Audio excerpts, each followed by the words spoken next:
we will look at, if you want to see or visualize our cell, you must need, so you must need certain device. So we'll start with that. So microscope, then how our cell like prokaryotic and eukaryotic cell looks like, and then we'll go ahead gradually with our eukaryotic system, much more details, and then cell division and so on. So in two classes, we'll start with prokaryotic cell, followed by eukaryotic cell structure, then cell division, followed by stem cell. So in the process, you are going to, of course, learn some of the basic things, and I'm sure many of you who had biology in class 12, maybe you can easily digest.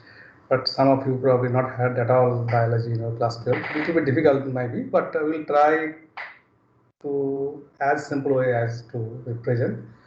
So one thing is, of course, you will learn a lot of things, but at the same time, you will see, of course, you are all engineering background. Maybe must have a lot of questions about what I will do by learning this biology. So those are the questions, of course, everybody might be having in their mind. But over the time, you will see that many of you, particularly people who are from electrical engineering, other background, you will see how you can use, and think in your first class it has been told, how you can use your engineering skill to explore some of the exciting area of biology.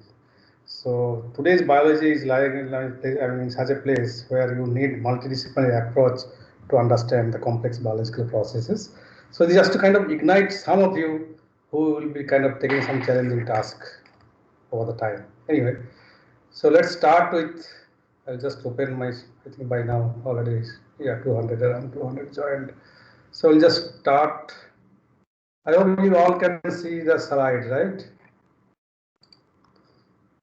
If the slide is visible, anyone can respond? Yes, slide is visible, right? Yes, sir. Yes. Okay, so what you can see in this slide, just represent you, of course, is our body.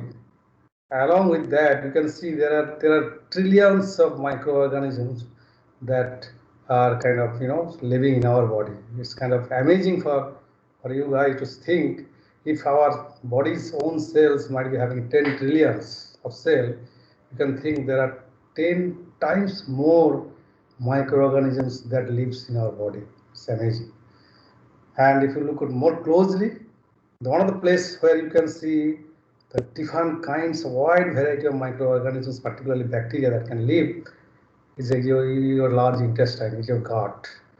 And without them, it's going to be difficult for us to live. Okay, so you just can think about it. So what we'll do, actually, we'll start our class how you can visualize those microorganisms, or even the cell that present in our body, different kind of cell that present in our body. So you must need some kind of sophisticated device to look at the structure as well as some functional aspect of the cell. So that's the microscope, and I'm sure all of you are very well familiar. But some of the microscope will gradually go forward. So if you just look at a simple architecture, simple structure of a microscope, it should have three fundamental properties. Of course, it has to have magnification.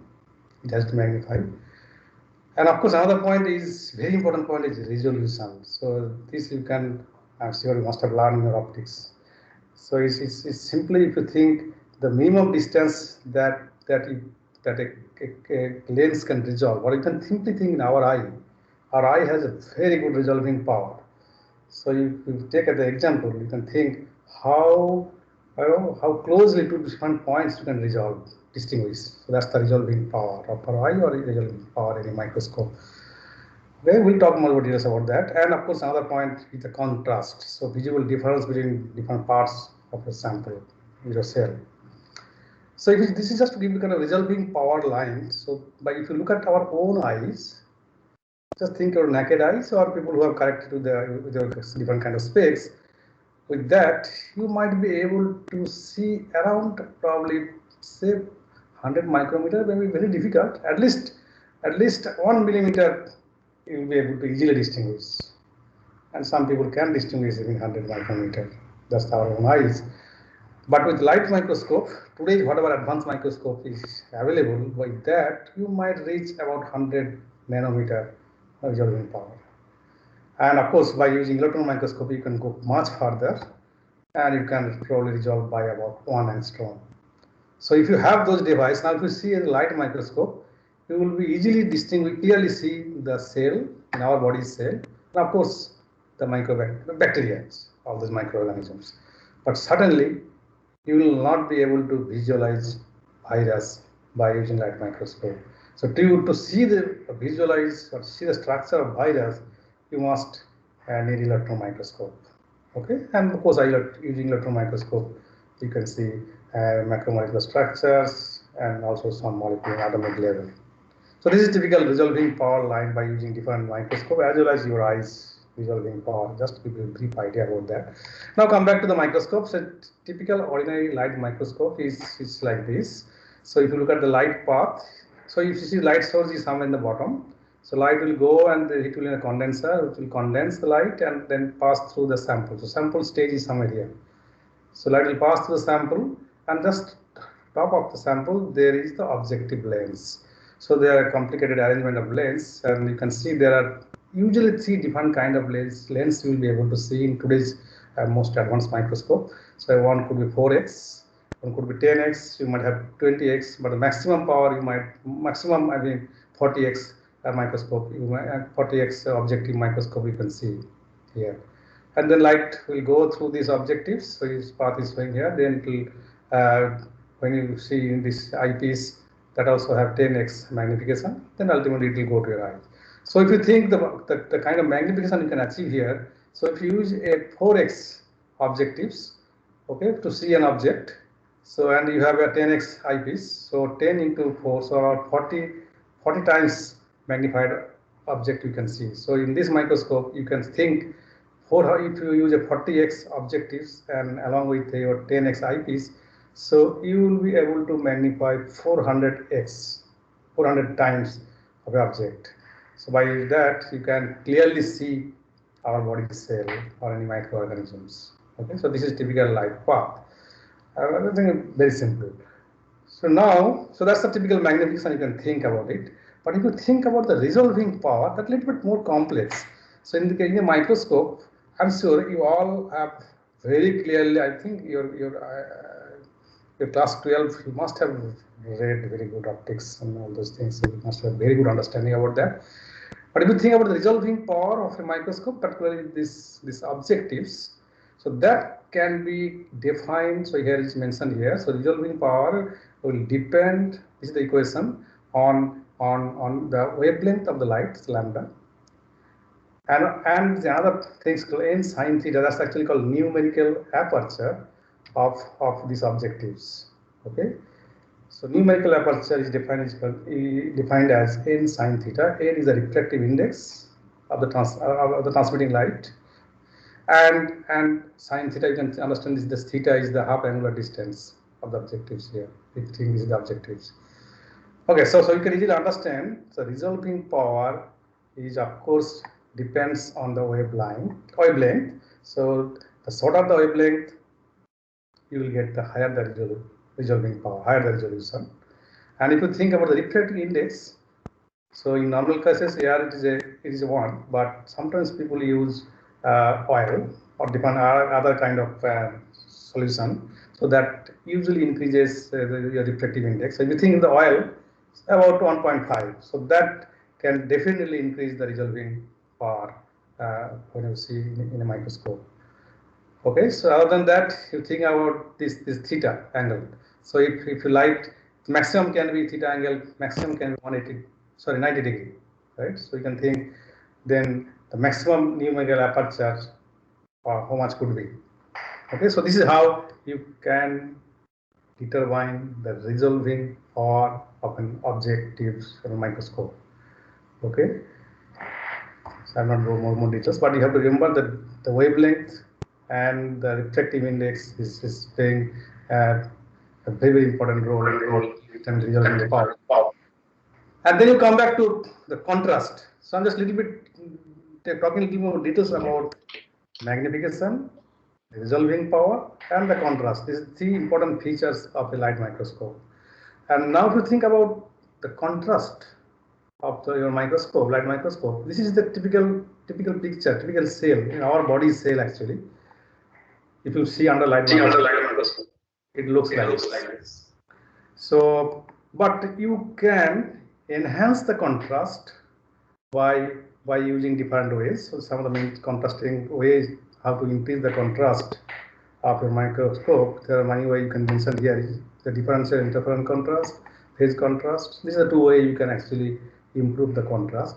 Just to give you ideas, so just think when the light passes through this, through this cell, different part of a cell. So you know that your cell has different parts. Like if light pass through the cytoplasm, it can easily pass through it. But if it goes through the nucleus area, of course, you can understand that the path will be, there will be a problem, retardation, right? So there will be some kind of scattering of the light. So different parts of the cell can scatter some of the light in different ways. Okay, so that will cause problem of the contrast. So now in phase contrast microscope, you can correct those problems. You can correct those errors. So by many ways. So one way you can do is you can make a constructive interference between scattered light and illuminating light. So that's the most common way in phase contrast or differential contrast microscopy people use. Or sometimes you can decrease the light intensity. That also helps to increase the contrast. So basically, two ways you can improve the contrast in power of a microscope. One is by reducing the intensity of the luminescent light, and the another way is by making a constructive interference between scattered light and the emitting light. And of course, in dark field microscopy, you use a kind of oblique light to see some of the part of your cell that can reflect that can scatter the light largely. And if you want to see some kind of specimen contrast, you can develop different parts of a cell in different color, and thereby you can visualize clearly. You can get a different kind of contrast of different part of a cell bodies. This is the three different way you can think about it. Now let's go ahead with the other kind of microscopy. So now it's an electron microscopy. So in electron microscopy, so you saw in case of light microscopy, the source is the light.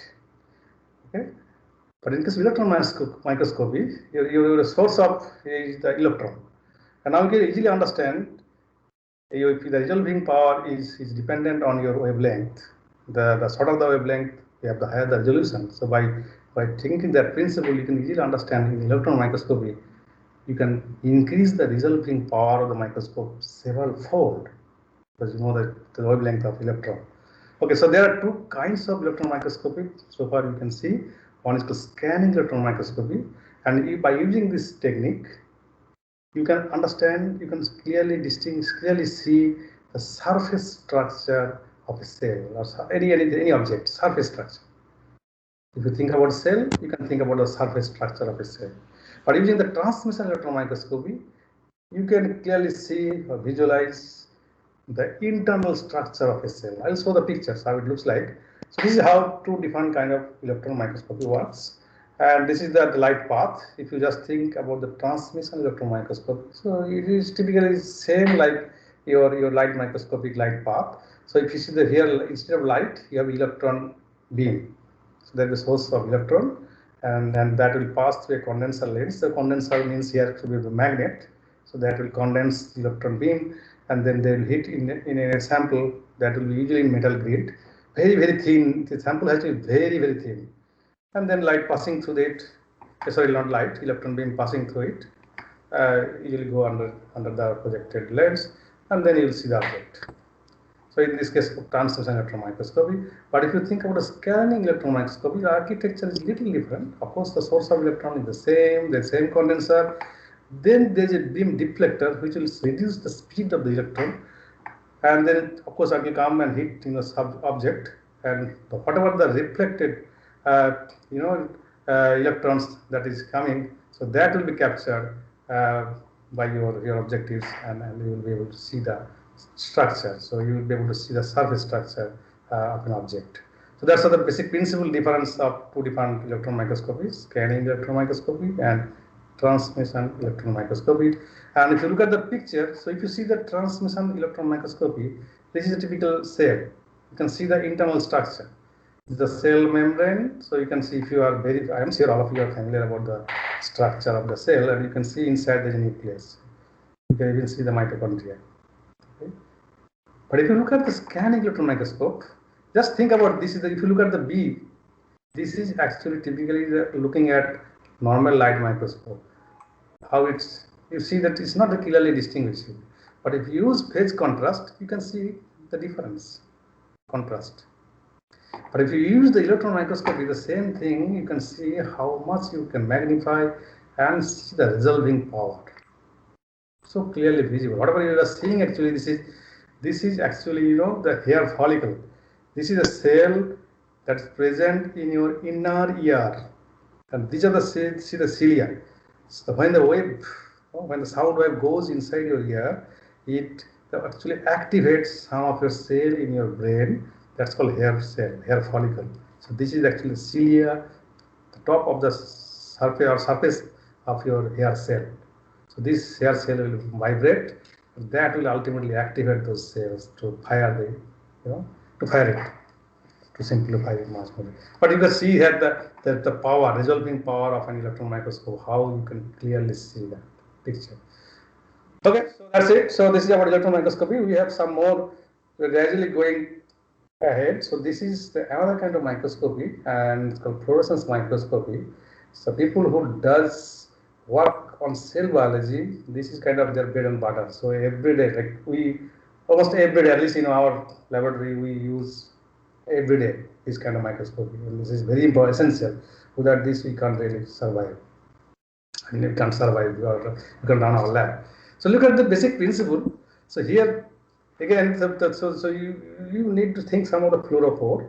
You can excite those molecules. There are a lot of different kind of fluorophore nowadays exist, and you can excite with a short wavelength light. Like example is given here. So you can excite a fluorophore with a blue light. It will reach the excited state, and when it is coming back to the ground state, it emits, you know, green color. It typically happens, green color emitted light. So by using that principle, you can visualize a particular part of the cell. So if you suppose if you kind of want to visualize a nucleus, you tag certain dye that can bound with the nucleus, nuclear membrane, and then that fluorophore is sensitive to blue light. So you hit with blue light, and ultimately you get emission of green light. So you can visualize your nucleus, cell nucleus, as a green color. That's how that happens. So if you look at the light path, same thing I'm just showing here. So you take a source light is the blue light, so particular wavelength light that will go to your objectives. But here objectives has a different kind of, you know, mirror, very unique. So this is called actually beam splitting mirror or dichroic mirror. So this mirror has a property like it will reflect the light below 510 nanometer. Okay, so 510 nanometer is the blue light around range. So it will reflect blue light, so that blue light can go and hit your sample. So sample is a red spot. So it will hit your sample, and when it hit your sample, here is the fluorophore, so it will emit. It will give some emission light, which is the blue range, green range. So you can see this is the emission light, and this beam splitting mirror has the property to transmit the above 510 nanometer light, so that it can go and that's fine. Okay, so you can understand now in fluorescence microscopy. So I'm just showing one example, but you can use any source of light. So if you use a green light, then you can think that your emission could be in different wavelengths. You can use a UV light, and your as a source of excited light, then you can see the emission light will be different. So now this is the principle what I'm showing here. But if you just showing here, so you can use so different kind of light, and nowadays a wide range of, you know, you have fluorophore, which can be excited by different such wavelength, and if you tag your different parts of your cell with different kind of fluorophore, so at the same time you can visualize different parts of your cell. So you can visualize nucleus, you can visualize cell membrane, you can visualize mitochondria, and so on, so on. So 5, 6, 7 different organelle in a cell you can visualize by seeing in different colors. So I'm not able to show here, but this is how you can, so you can understand the power of a fluorescence microscopy. You can even study today's with advanced technology. If you don't use, I'm giving example with the fluorophore, but nowadays there are different kind of proteins are available that can emit light, different kind of light when you excite them with different wavelength. Like there is exciting molecule called green fluorescence protein, which you excite with UV light. It emits. You will be able to see the protein in green color. Okay, so it's called green fluorescence protein. So that's how you can visualize, and even you can study the dynamics of various organelle in a live cell. So that's the advantage of this kind of tools. Okay, so this is the last one. So you can sort.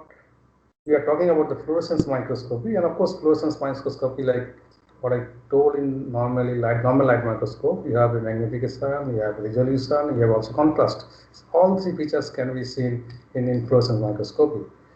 But this is the most advanced, microscopy. It's called confocal microscopy. It's damn expensive.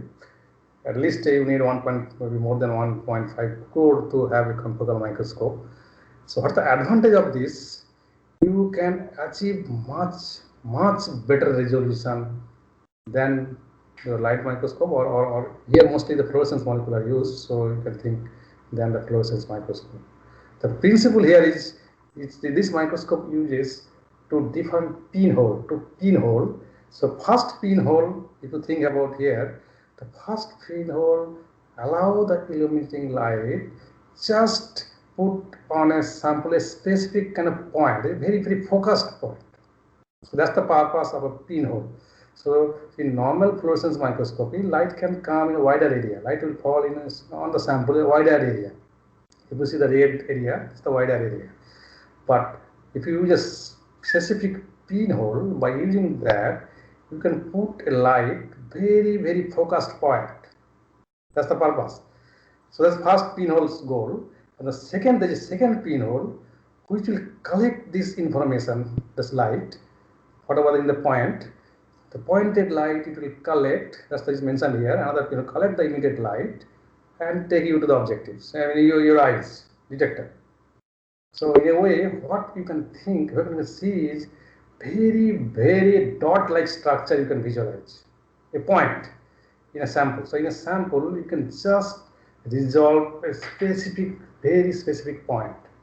And if you think that, now you can think if you have a some say 1 micrometer thickness sample, you can actually change this dotted like point. So you can go, you can move your point, right? You can go. So what you can think, you can now get a Z axis. You can get a point scanning, point by point scanning. Okay, so you can have a Z axis, and you can reconstitute all those points and can make a better image. Because this two pinhole, of the use of this two pinhole, you can get a very sharp, nice resolution image.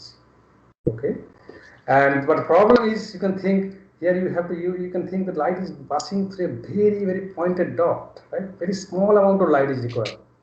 So therefore, you can't really use a normal light source. It will be so less intensity. Therefore, in confocal microscopy, we always use a laser. So this is often called laser confocal microscopy, laser scanning confocal microscopy.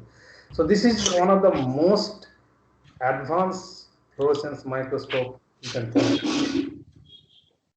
Okay, so these are all about your different kind of microscope, and using all those microscope, you can actually understand different kind of structure, or even I told you, you can even look at the dynamics of in a live cell, how the different organelle moves, how they work. Many things actually you can understand by using this kind of microscope.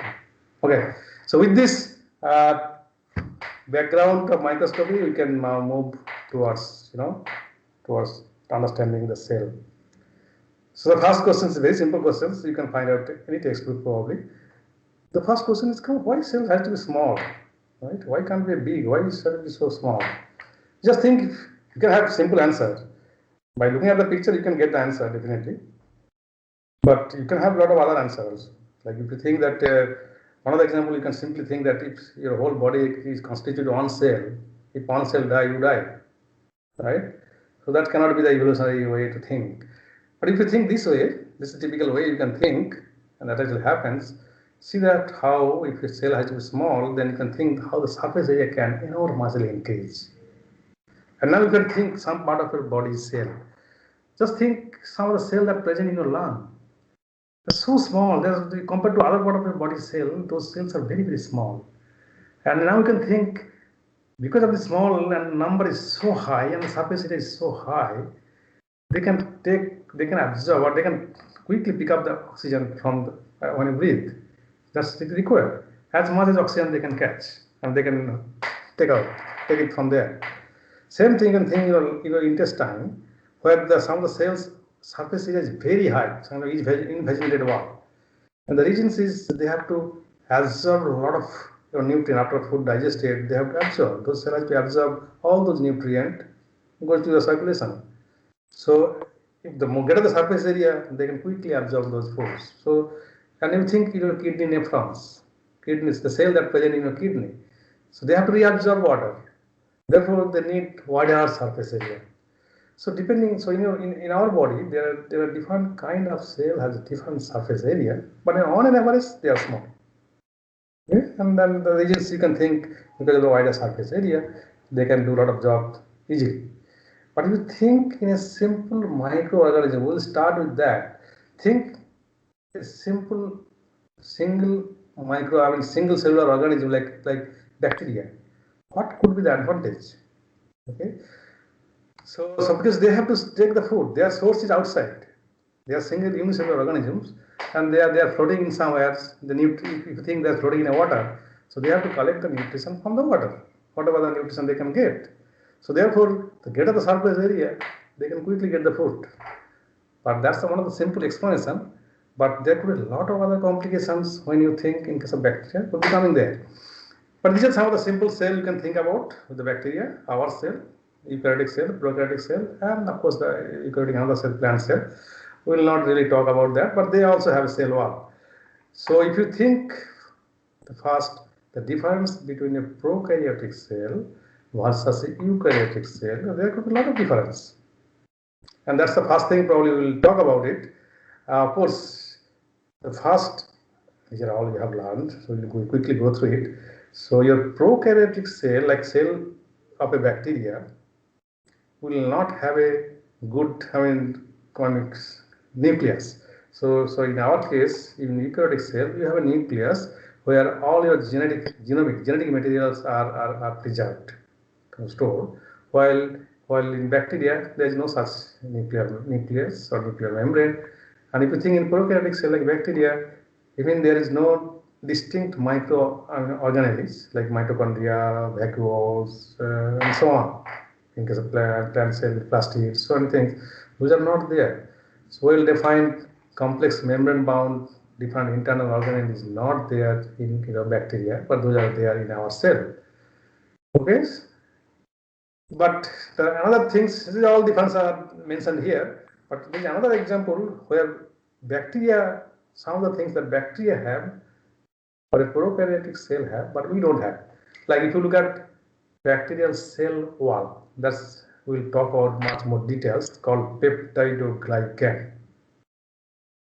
That a bacteria or unicellular organism has, but our eukaryotic cell don't have. Plant cell have bacterial, and plant cell has a cell wall, but normally our cell don't have any cell wall.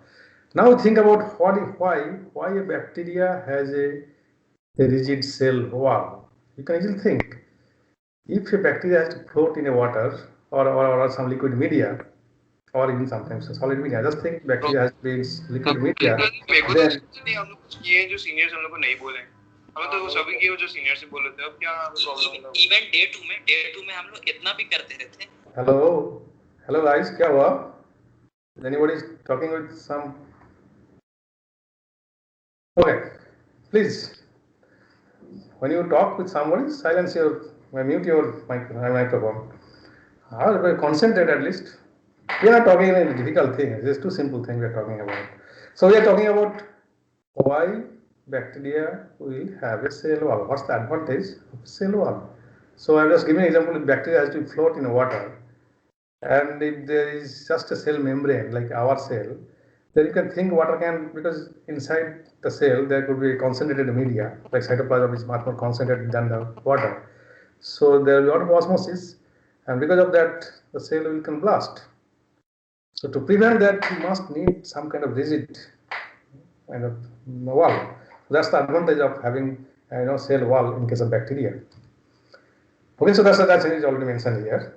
So, but there are a lot of other advantage and disadvantage of bacterial cell wall.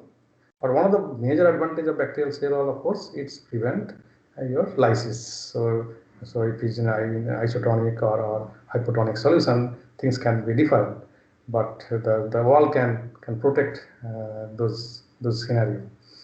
Okay, so now if you look at, we'll now go a little more details about the cell wall structure, because this is something unique that you can see in a bacteria, and that has a lot of significance, and that's why we will be talking a little more details about that. So now if you think about the cell wall, if you look at the bacteria, just think about not microorganisms, just bacteria. So bacteria in general classified into two groups broadly. One is called gram-positive and another is called gram-negative bacteria. Why they call gram-positive? Because if you look at this is a bacterial typical cell membrane. It is the bottom part, typical cell membrane. Our cell also has same cell membrane like structure.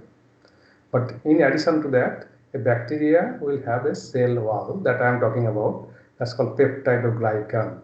So cell wall, bacterial cell wall have a peptidoglycan. By name you can easily understand cell wall composition is, or cell wall consists with some glycan molecule and some peptide molecule. So together it's called peptidoglycan. But if you look at a gram-positive bacteria, the cell wall is quite thick. But if you look at a gram-negative bacteria, so you can think a name of a gram-positive bacteria like Staphylococcus aureus. It's kind of odd name maybe for you guys.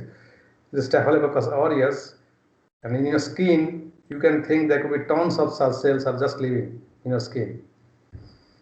And there's another gram-negative bacteria. It's simply E. coli. I'm sure you must have heard this name when people have talked about different in earlier classes. Particularly if you can recollect, Mesenceral-Stahl's experiment, where you must have heard this name of E. coli. It's a gram-negative bacteria. And in this bacteria, you see there is a cell membrane, but just after that, there is a thin peptidoglycan. This thin peptidoglycan layer, but above it, there is again a lipid layer. So that's the difference between two classes of bacteria. So gram-positive bacteria has a cell membrane plus a thick cell wall, while a gram-negative bacteria have a cell membrane inside. Then there is a thin peptidoglycan layer, and top of it there is a lipid layer again. So this is how the architecture of cell, membranous architecture of two different class of bacteria, gram-positive and gram-negative. These names are most commonly used. Even yes, sir. So is someone continuously removing people from the meeting? It's like very difficult to focus in the class. Who is that? So what I can do? Around 4 to 5 times I've been removed from the meeting. So could you see that people are made attendees rather than presenters? Okay. Oh God. I have to change now. That we can do from the next class. So he's removing you? Only you, or they are removing your name from there, from the attendee list? Sir, yes, sir. So they are removing your name? So they can remove me from the meeting.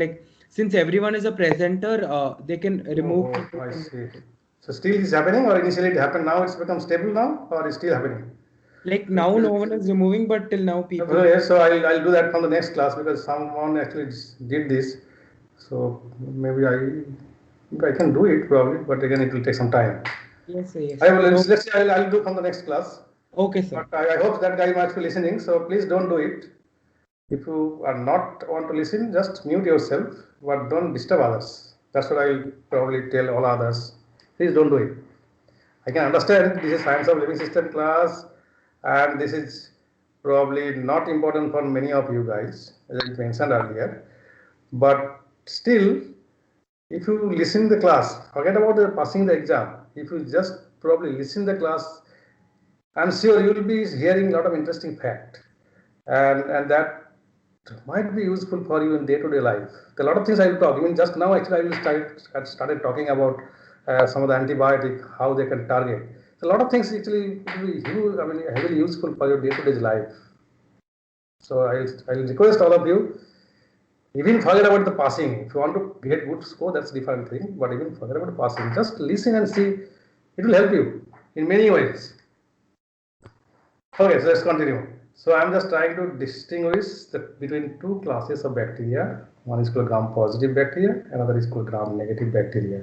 And one of the most useful implications, suppose tomorrow you have some disease, say stomach upset, okay, and that is caused by some bacteria.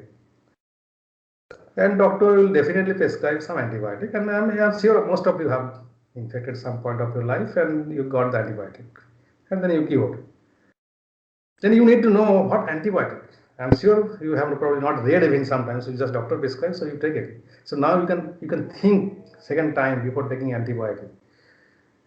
Even in the United States or in other countries, doctors just blindly don't give antibiotic.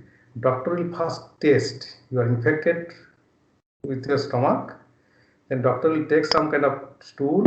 They'll observe what kind of bacteria exist in your infected. So this is how they will test. First, they will test whether you have gram-positive infection or gram-negative bacteria infection, and based on that, you can choose the antibiotic. Just not randomly taking antibiotic that we often see in our country. Even sometimes you don't go doctor, you just take yourself. They are very dangerous things that we do. Okay, so this is typical way. What we have to do is you get the sample, test what is the gram-positive or gram-negative, then based on that you select the antibiotic. Yeah, that's one of the very good applications if you think this way. Now we'll go more details about it. So this is the structure of a peptidoglycan I'm talking about here. This is gram-positive bacteria has very thick cell wall. So this is the typical structure. So if you look at the backbones of peptidoglycan, you can see that both sides there is sugar backbone. So N-acetyl-glucosamine, N-acetylmuramic acid, they are coming alternately. NAG, NAM, NAG, NAM, like this, a chain. And the bottom also same thing, NAG, NAM, NAG, NAM. And in the N-acetylmuramic acid, there is an attachment of 4 amino acid peptide. Okay, so you can see there is L-alanine, then D-glutamic acid, then is a D-aminopimelic acid. This is a kind of modified lysine, and then D-alanine. And this 4 peptide again is coming from the other side, and then from a cross bond, cross link. Now, two important things here you should remember. That's very good for it. Would be your exam. In our eukaryotic system, whatever amino acid you can think in your body, in our body, they are all L form of amino acid. In our body, we never ever hear about D form of amino acid so far. But here is the first example in the bacterial peptidoglycan where you can find a D form of amino acid. That's a very important point. So you can see the D-glutamic acid, okay, is used, or D-alanine is used as a component of peptidoglycan. And if you ask why such things happens, I don't have a really answer. What's the advantage of it? Even I don't know. Why unicellular organism exists with the D form of amino acid? Rarely, never found in the eukaryotic system. That's one thing, one very important point. And second thing is cross bond, cross link between these two. The picture that I am showing is the typical peptidoglycan structure of gram-negative bacteria, as clearly mentioned here. And this is the structure, the peptidoglycan cross bond. This is where our first discovered antibiotic, I'm sure many of you heard about the first discovered antibiotic, is called penicillin. You all know. So penicillin actually works by breaking this bond, or by allow to prevent form this bond. So the penicillin will break this bond, which means when the bacteria will grow, they have to make this peptidoglycan, right, to make the cell wall. But penicillin will prevent to form this cell wall, so thereby bacteria cannot grow. So that's how it is bactericidal property. That's why it's antibiotic. It kills bacteria. That's why. Okay, so now you understand, now you know how penicillin works. Penicillin is very old generation because it's the first discovered, I think, long back. And I'm sure we all mostly having the resistance of penicillin. So nowadays doctors really don't prescribe penicillin, rarely sometimes. But there are a lot of penicillin, the kind of analogs, structural analogs are commonly used. And one of them could be ampicillin. They are mostly working this way. But you must have heard some other antibiotic that work in putting synthetic machinery. When the other colleagues, my other colleagues have talked about your transcription, or sorry, translation particularly, there you must have heard chlorine, phenicol, or pretty similar kind of antibiotics. Okay, so this is something different. So why it is so important? Because the first discovered antibiotic, penicillin, by Alexander Fleming, you must have heard it in some literature book. And that antibiotic works by breaking this cross bond. That's the second point. The third point, maybe I have slide to show later, but I will just mention here. Your tear, okay, the eye, when you cry, the tear has lots of different kind of enzyme. One of the enzyme is called, lysozyme. Our tear secretes lysozyme, the enzyme that can break this bond, the bond between neck and nerve. So if they break this bond, you can understand the peptidoglycan synthesis cannot take place. A peptidoglycan structure can be broken. And by this way, a tear is very, very protective. Bactericidal property. Your tear has a unique antibacterial property because the lysozyme present in the tear can break this bond. Similarly, when you sweat in the summertime, almost all of us sweats lots. But the sweat also has lysozyme. So in a way, sweat actually helps to protect or helps to prevent the growth of microorganisms in your body. So these three things I pointed out. The D form of amino acid that present in the peptidoglycan, the first point.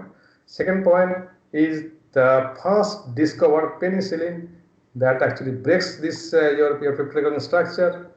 And third one is the lysozyme, which is present in our tear and our sweat, and also other different parts of your body secretion that has antibacterial property that can kill your bacteria. Okay, so this is very important. So now this I am talking about little more complex. This is the structure of gram-negative bacteria. But if you look at gram-positive bacteria, there are little difference. So I am showing here again. This is the structure of a gram-positive bacteria, gram-negative bacteria. But in case of gram-positive bacteria, I told you a thick wall. So there are different extra amino acids like pentaglycine. 5 glycine bridge there in between when there is a peptide cross bond. This is the one thing extra. And you see there is lysine, L-lysine, and here it was D-aminopimelic acid. This is the derivative of lysine. It is similar structure. So that's the difference. And here also you can find out D form of amino acid. So that's for the difference between gram-positive bacteria and gram-negative bacteria cell wall. Now the question comes, why they are gram-positive and gram-negative? So I'll just give you the picture. Because the Christian Grams, one of the bacteriologists, who based on this cell wall structure, by our other way actually we are explaining in just a reverse direction, but he actually first noted there are a group of bacteria which take the stain that he discovered, that's called gram-positive bacteria, and the group of bacteria that don't take the stain, they are called gram-negative bacteria. And later actually people have analyzed and find out the structural difference, and that I actually told first stage so that you can easily understand. Now look at how this staining works. So you take the bacteria, you don't know what kind of bacteria they are, you take this bacteria, okay, fix it by maybe ethanol, or some other fixative agent on your cover slide, glass slide. Then you add a dye called crystal violet. You put the crystal violet drop on the bacterial suspension that present in your slide, and then actually heat. So the heating time, the crystal violet actually goes inside your bacterial cell. So it's a violet color and it's a positively charged, it's a basic dye. The moment it goes inside the bacterial cell, then actually it can bind with a lot of negative component of your cell like DNA and other part. They are negative, so they can go and bind. But still, you add some iodine that actually acts as a moderant. So there will be crystal violet iodine big complex, and that is present inside your cell. Okay, so then you wash. Then you wash with alcohol. If you wash with alcohol, so some of the bacteria that actually completely distain the color. So that's the tricky step. That's the very, very distinguishing step. So after iodine treatment, you saw most bacteria will have the crystal violet color. After that, you wash with either alcohol or acetone, kind of solvent wash. So what solvent will do, if you recollect the structure of this here. So this is gram-positive bacteria and this is gram-negative bacteria. Now if you add solvent will remove this outer lipid layer. This is a lipid layer. So solvent will dissolve this lipid layer, right, in gram-negative bacteria. And then there is a thin peptidoglycan layer. So it's so thin that your whatever your staining dye you use, that can go out after washing. But because gram-positive bacteria has a thick cell wall, your crystal violet staining will not diffuse out, not go out. So that's the basis of the staining process. So after that you mount, you can stain the cytoplasm by using some red dye. You can even skip this stage. I hope you understand the point. Because the one group of bacteria has a very thin cell peptidoglycan layer and outer lipid layer, so the washing step or the decolorization stage, solvent treatment stage, can wash out that, so color can vanish. But gram-positive bacteria have a thick cell wall, so that will retain the color of crystal violet. So you can see the violet color bacteria. But the important point is, so if you do first time probably, you will see all of them are actually stained. So the optimization is very important. So you need to kind of come to an optimized condition where a kind of situation where you can be able to see some cell will be taking stain, some cell will not take stain. So very, very optimized condition is required. Even if you wash with solvent for longer time, even these gram-positive bacteria can lose their color. Okay? But it's a very simple technique. It is most commonly used still in the laboratory. In the diagnostic laboratory, this is one of the most simplest and easiest way to distinguish a gram-positive bacteria and gram-negative bacteria. That's why I mentioned, if you have a stomach upset, the doctor can take your stool, doctor can take your urine, and just put on your slide and do the staining, and then can tell you, oh, you are infected with gram-positive bacteria, say Staphylococcus aureus or some other positive bacteria, and based on that, doctor can select the antibiotic. Okay. This is how it is, works. Okay, so what's the time now? 2:50. So we'll go ahead. So this is how it is. So, and I already mentioned how penicillin works and how your enzyme lysozyme that present in the TR works. So that's all about your prokaryotic cell structure. So you need to remember a little more details about bacterial cell wall. That's one of the unique things that you can find out in bacteria. Now let's move ahead with mammalian cell, eukaryotic cell or cell in our body. All you are familiar, so I'm not going to talk about details about that. So what you know, there's a nucleus. Inside the nucleus, you have a genetic material, DNA, right? Or more details, or you think little more details. So you have a chromosome inside. We'll come back gradually at that. Just think there's a DNA inside, and then there is a endoplasmic reticulum. So there is a transcripts. Sorry, your duplications or replications will take place inside the nucleus. Okay, and the transcription, when it will transcribe the mRNA will come out, and it will be protein will be translated in the IVR, and then come out in different parts of your body. Here the mitochondria, the powerhouse of your cell that will produce ATP, there are Golgi apparatus, and so on. So different parts of your different microorganelles will be able to do the different job. And by using fluorescence microscopy that I mentioned earlier, you can visualize many of these organelles at a time under microscope, and sometimes just live conditions. Like in our laboratory, sometimes we just use live cells, and then you would look at in real time scenario, what is it doing cell? How mitochondria is moving from one place to another place.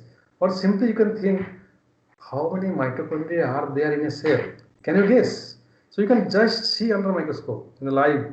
Say a cell might be having 100, 200 of mitochondria. In a brain cell might be having 500, 600, thousands of mitochondria in a single cell. So like that, different organelles also you can think, and you can even see how they can move from one part to another part. All those organelles can move. So these are the uniqueness of your fluorescence microscopy that allow you to do that. Okay. So we are going much ahead. So now we will be discussing about two different process of cell division. But before that, I'll just try to introduce. Just think how we all have been produced, or how all we have been created. So we all started our life in a zygote, fertilized egg. Any eukaryotic organisms you can think about. So there is sperm and egg. So egg is fertilized by sperm. That's called zygote. And then zygote can divide rapidly. You can see 2 cell stage, 4 cell stage, 8 cell stage, 16 cell stage, right? So there's a geometric progression, like how the bacteria can grow. And up to certain stage, it can grow like this, geometrically. And then the growth process will be completely different.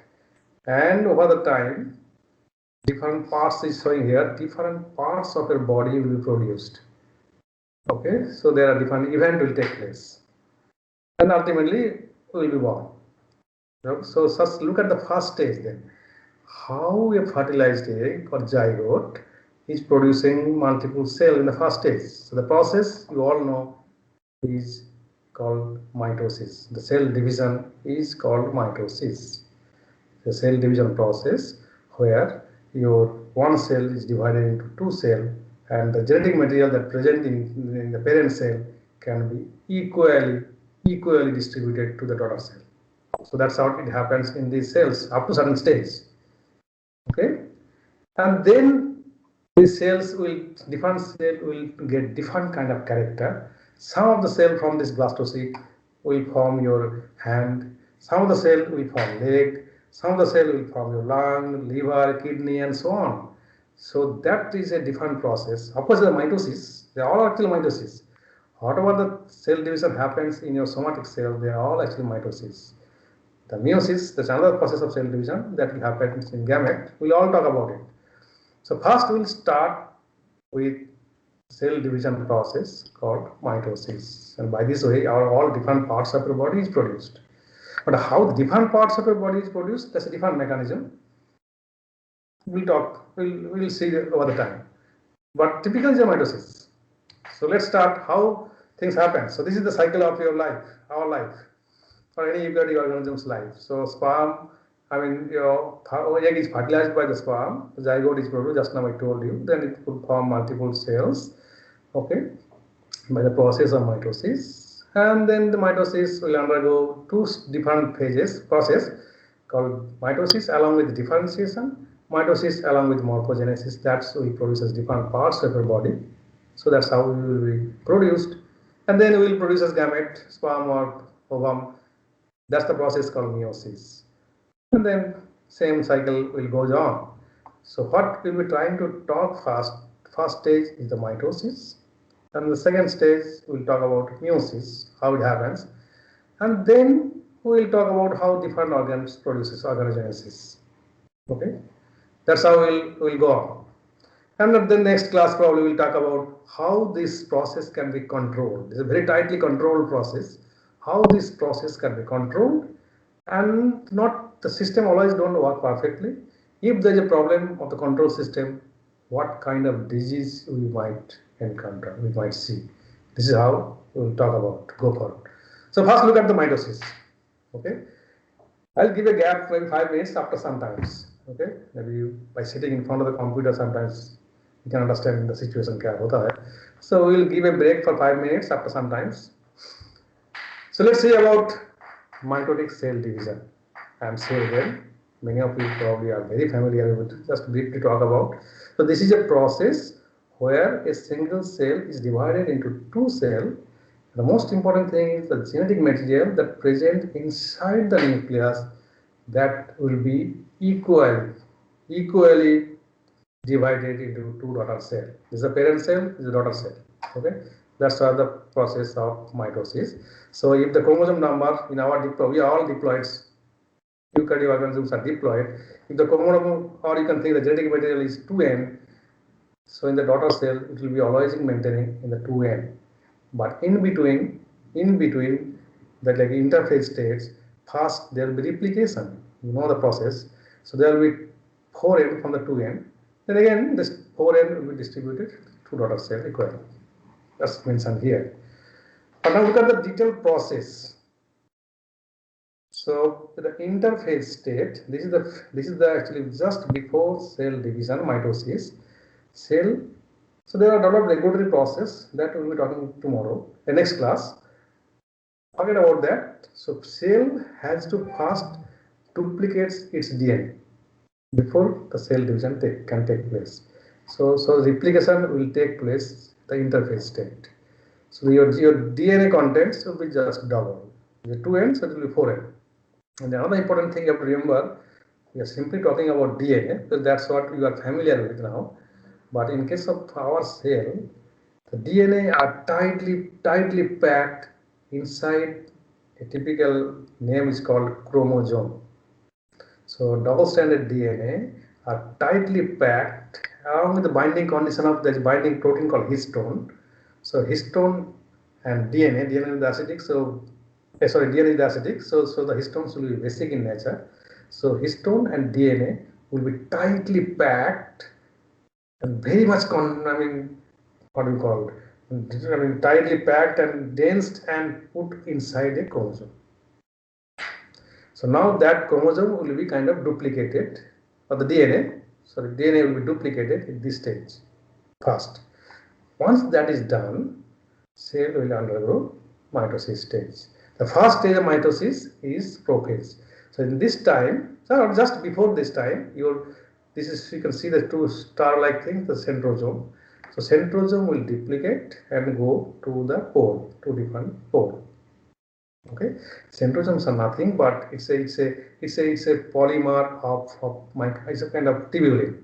So tubulin form a polymer, and that will form a thin fiber, like these are the fibers of polymers, it's called tubulin. Okay, and these centrosomes are actually short cylindrical array of tubulin. So they will be kind of here and here, and then the prophase stage is the first stage of mitosis, indicated by these two centrosomes are in the pole, and there is a sudden burst of nuclear membrane. So nuclear membrane will be burst at this stage, and all the chromosomes that are there, duplicated chromosomes. You have to think chromosome already duplicated in interphase state. All the duplicated chromosomes that will be exposed out in the cytoplasm, and they will be bound with all those microtubule end, and by using a specific protein that's called kinetochore. So the sticky protein that will help to stick these chromosomes with this end of the microtubules, and this microtubule structure can be enlarged and shortened. They have enormous, there's very good power. They can, because this is a polymer of tubulin. So tubulin is a protein, that's a monomeric protein. Once this protein form a polymer, so in microtubule there could be hundreds of thousands of tubulin are attached one by one. There we form this long thread-like structure, and this polymer can form and apparently form and retract. They can form gradually, or they can reduce gradually. So this length of this tubulin can shorten or enlarge inside the cell. It's an ATP dependent process, GTP dependent process. So forget about all this complicacy. So in pro-metaphase stage, so all those chromosomes, you have to understand how many chromosomes are there. I am sure all of you probably know this.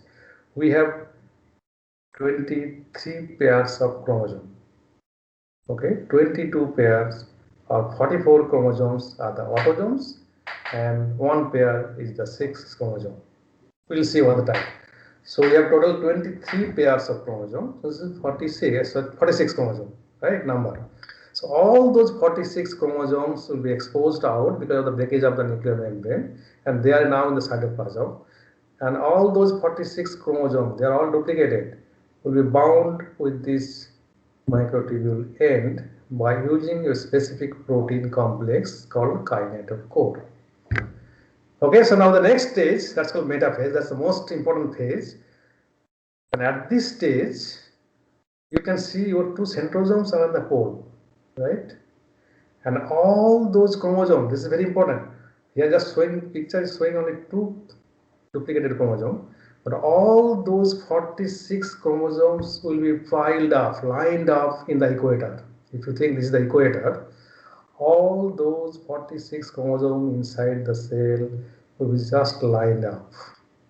Okay, they are all duplicated and bound with this microtubule, right? So they're ready to separate in the metaphase stage. So the next stage, so this is the step you have to remember, because when I come to mitosis, the event will be little tricky, different.